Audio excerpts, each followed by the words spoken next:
Hi everyone, welcome to Blue Book. Today, okonomiyaki. We're going to do an Osaka style Japanese pancake made from scratch. So to begin with, we're going to make the dashi. So I'm going to add 12 grams of kombu, 1 litre of water, and I'm going to let that soak for 10 to 15 minutes.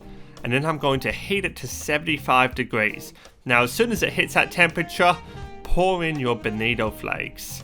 Turn off the heat and then let it rest for another 15 minutes. Strain that through and that's your dashi done. And that's going to provide us the saltiness and the umami that we need in our pancake. Now meanwhile, I'm going to take my cabbage and I'm going to remove the core and then I'm going to thinly slice it. And I mean thinly sliced. That way it just makes sure it cooks through. We're not barbarians, use that knife. So now we're going to make our batter for our okonomiyaki. So to a large bowl, I'm going to add 85 grams of flour, 15 grams of cornstarch, a quarter tablespoon of sugar, a quarter tablespoon of baking powder, and I'm going to whisk that together. And to that, I'm going to add 120 grams of my dashi. And you can see it's almost starting to look like a pancake batter now. I'm then going to add 3 eggs. Making sure I leave part of the shell in.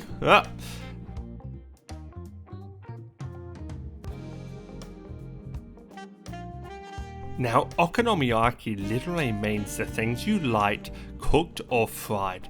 So you can feel free to add whatever you want to this batter. Now for me, I'm going to add around 15 grams of diced pickled ginger. And traditionally you would use something called Tenkasu, which is tempura bits. But I don't have any of that, so instead I'm going to add 20 grams of rice bubbles. And that's going to add a little bit of crunch throughout my okonomiyaki. So I'm just going to mix that together.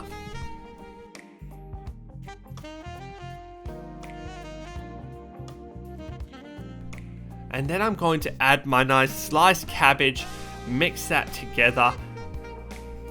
We're then going to take a quick break, say hi to Millie and ask if you can like and subscribe.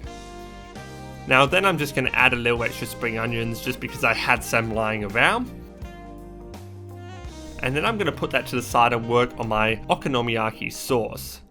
So I'm going to add 35 grams of oyster sauce, 70 grams of ketchup, 60 grams of Worcestershire sauce, and 20 grams of sugar. I'm then going to put that over a low heat just until that sugar dissolves.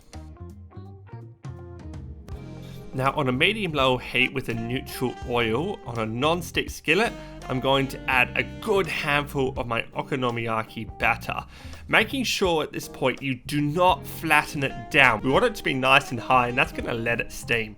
I'm then going to add a few slices of bacon, but feel free to add pork belly if you would prefer. And then I'm going to let that steam for 5 minutes.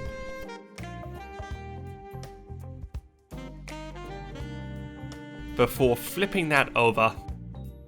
And then you can start to see a nice crispy surface forming over that pancake. I'm then going to take a knife and I'm going to poke some holes in it all the way to the bottom, and that's going to let the steam escape through the pancake and help to cook that cabbage. I'm then going to put my lid on for another 5 minutes before removing it.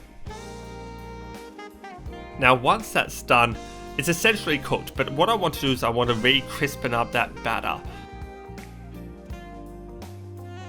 So I'm just going to give it one last flip, give it about a minute on that side, before flipping it back over, and then we have a nice beautifully cooked okonomiyaki with a crisp batter.